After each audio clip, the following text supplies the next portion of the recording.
निसर्गाने निर्माण केलेल्या देणगीवर सुद्धा जात व्यवस्थेचं कुंपण बांधणारी व्यवस्था या देशानं बघितलेली आहे.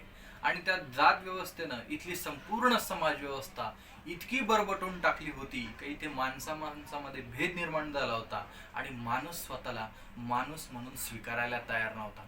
अशा या दलदलीच्या परिस्थितीमध्ये, अशा या संपूर्ण दलदलीच्या व्यवस्थेमध्ये काहीतरी परिवर्तन करावं, त्याच्यामध्ये बदल घडून आणावा आणि जी लोक माणसाला माणूस म्हणून स्वीकारत नाही अशा लोकांच्या न्याय व हक्कासाठी या देशामध्ये अनेक वेगवेगळ्या प्रकारच्या चळवळी झाल्या. मग अगदी महात्मा फुलेंपासून तर छत्रपती शाहू महाराजांपर्यंत ते डॉक्टर बाबासाहेब आंबेडकरांपर्यंत एक मोठी समतावादी चळवळ या ठिकाणी उभी राहिली. मित्र हो, असाच एक लढा मी आज तुम्हाला सांगणार आहे. 20 मार्च 1927 रोजी रायगड जिल्ह्यातील महाड येथे एक ऐतिहासिक अशी क्रांती घडली होती. आणि ती ऐतिहासिक क्रांती अशी होती की तिथे अक्षरशः पाण्यासाठी सत्याग्रह करावा लागला आणि जगाला हे सांगावं लागलं की बाबा रे, आम्ही माणूस आहोत, माणूस म्हणून आम्हाला स्वीकारा, आम्ही माणूस आहोत आणि माणूस असल्यामुळे निसर्गाने निर्माण केलेलं पाणी आम्हाला पिऊ द्या, याच्यासाठी जगामध्ये सत्याग्रह झाला. आणि डॉक्टर बाबासाहेब आंबेडकरांच्या वलयांकित नेतृत्वाखाली महाड येथे एक ऐतिहासिक सत्याग्रह झाला.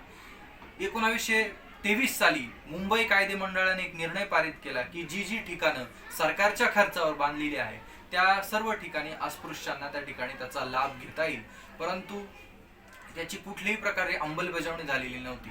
आणि म्हणून महाराष्ट्रामध्ये महाड नगरपालिकेने एक निर्णय घेतला की आपल्या अखत्यारीतली जेवढी काही सरकारने बांधलेली जे मालमत्ता आहे ती अस्पृश्यांना सुद्धा त्याचा वापर करता यावा. म्हणून त्यावेळचे सुरेंद्रनाथ टिपणीस असतील किंवा चित्रे असतील किंवा सहस्रबुद्धे असतील यांनी ह्या पुरोगामी लोकांनी एक समजुतीची भूमिका घेतली आणि डॉक्टर बाबासाहेब आंबेडकर यांच्या सहकार्यानं तिथे एक सत्याग्रह घडून आला.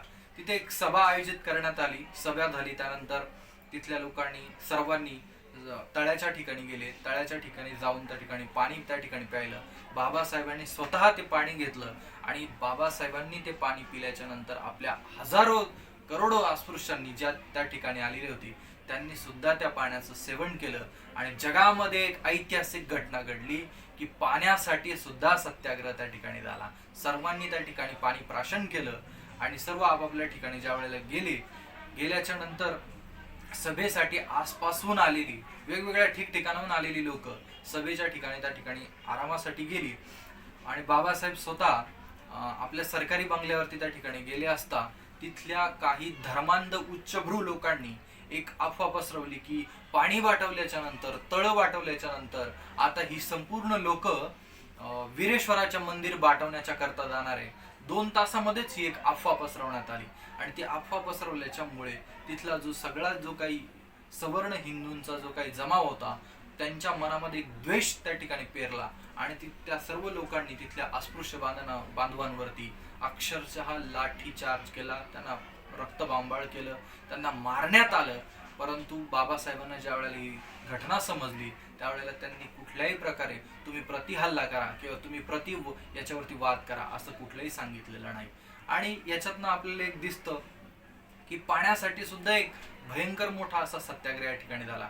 तत्कालीन महात्मा गांधी जे होते, महात्मा गांधींनी सुद्धा या सत्याग्रहाचं त्या ठिकाणी कौतुक केलं.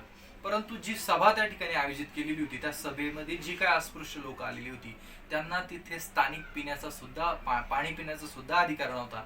त्या सभेच्यासाठी 40 रुपयांनी तिथल्या सवर्णांकडनं पाणी विकत त्या ठिकाणी घ्यावं लागलेलं होतं.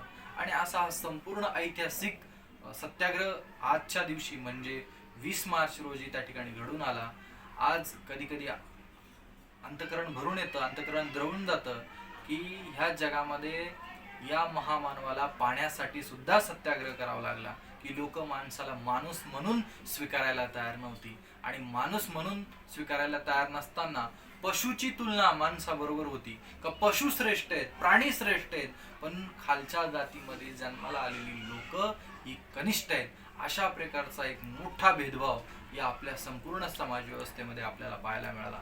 परंतु महामानव डॉक्टर बाबासाहेब आंबेडकरांच्या वलयांकित अशा नेतृत्वामध्ये, त्यांच्या आधी महात्मा फुले, छत्रपती शाहू महाराज यांनी आपल्या सामाजिक समतेच्या माध्यमातून हा संपूर्ण समाज व्यवस्था बदललेली दिसते. म्हणून ज्या ज्या वेळेला आपण पाण्याचा घोट पिऊ त्या त्या वेळेला त्या महापुरुषांना नक्की आठवा. त्यांनी आपल्यासाठी केलेल्या उपकाराची जाणीव आपण नक्की ठेवूया. आणि या 20 मार्चच्या ऐतिहासिक सत्याग्रहाच्या दिनाच्या निमित्तानं मी आपणा सर्वांना शुभेच्छा देतो. आपल्या सर्वांच्या प्रति मंगल कामना करतो. थँक्यू. धन्यवाद.